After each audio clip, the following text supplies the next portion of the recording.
Wall Street was rocked at its core as investors had their first chance to react to Standard & Poor's decision to strip the U.S. of its marquee AAA credit rating. View of effective leadership with results, please stop because you're killing us.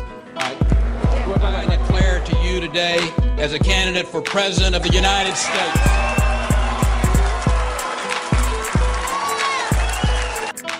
Hey, what's going on, guys? This is Chris Grant from thepoliticsmonster.com, and this is the Monsters Review.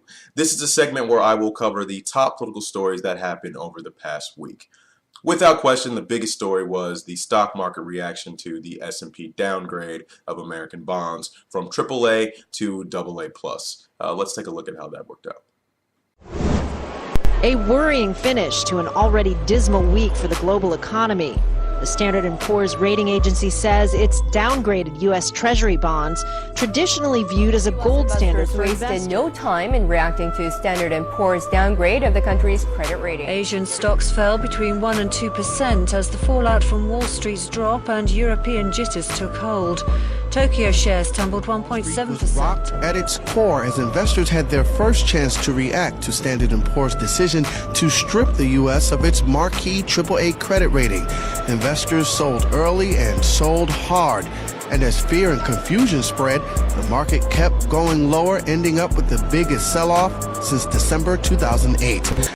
Some people think there's a little bit of overreaction there. Some people think that it's a combination of what happened with the debt talks and maybe fears of the things that are going on in the international economy, places like Japan and all the crisis going on in Europe.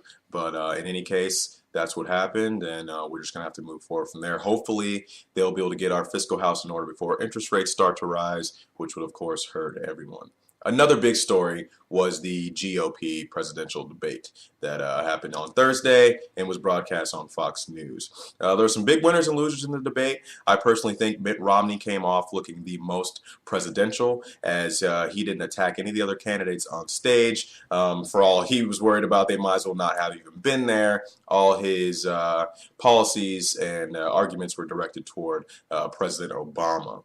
I also think Michelle Bachmann looked well for simply being willing to stand there and take a good hit from Tim Pawlenty, because for some reason he was insistent on attacking her relentlessly every time he got a chance. I thought that made him look weak, and also I thought it made him look like he was trying to be the best second place instead of asserting himself as a good candidate or a good alternative to Mitt Romney. Question, Governor, is she unqualified or is she just beating you in the polls? It's an undisputable fact that in Congress, her record of accomplishment and results is non-existent. That's not going to be good enough for our candidate for President of the United States. That's not going to be good enough for the President of the United States to serve in that capacity. The American people are going to expect more, and Congresswoman Bachmann would say those things. That's not the kinds of things she said when I was governor of the state of Minnesota. And moreover, she's got a record of misstating and making false statements, and that's another example. Obamacare, we got Obamacare. She led the effort against TARP, we got TARP.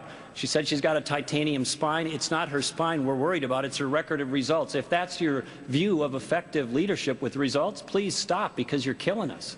Wait.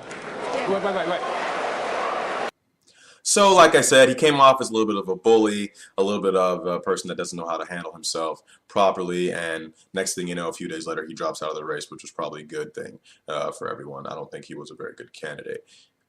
Of course, in presidential news, there's also the entrance into the race by Governor of Texas, Rick Perry. A lot of people have been really anticipating him joining in. He's got a lot of Tea Party-ish appeal, and he's also got appeal to some of the mainstream Republicans with his record on jobs and his good record on being fiscally conservative. He's probably going to be a very formidable candidate. I don't particularly care for Perry. He lost me completely 2 years ago when he started talking about Texas's right to secede from the Union. I wrote an article on that, of course, and that's completely false. But that's neither here nor there. He's in the race now, and it'll be up to the voters to decide in Republican primaries whether he's their guy or not. You know, I enjoy coming to places where people elect folks like Nikki Haley, true conservatives. And also where They love the greatest fighting force on the face of the earth, the United States military.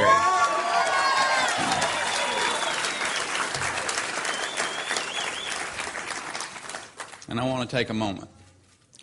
I want to take a moment and ask you to just take a silence. Think about those young Navy SEALs, the other special operators who gave it all in the service of their country. Just take a moment to say, thank you, Lord, that we have those kind of selfless, sacrificial men. You think about it, for those Americans who do have full-time jobs, they aren't experiencing economic recovery with the rising fuel cost and the food prices that are going up. Recovery is a meaningless word if the bank has foreclosed on your home, if you are underwater on your mortgage, or if you are up to the max on your credit card debt. Those Americans know that this president and his big spending, big government policies have prolonged our national misery, not alleviated. We don't need a president who apologizes for America. We need a president who protects and projects those values. It is time to get America working again, and that's why, with the support of my family and unwavering belief in the goodness of America, I declare to you today as a candidate for President of the United States.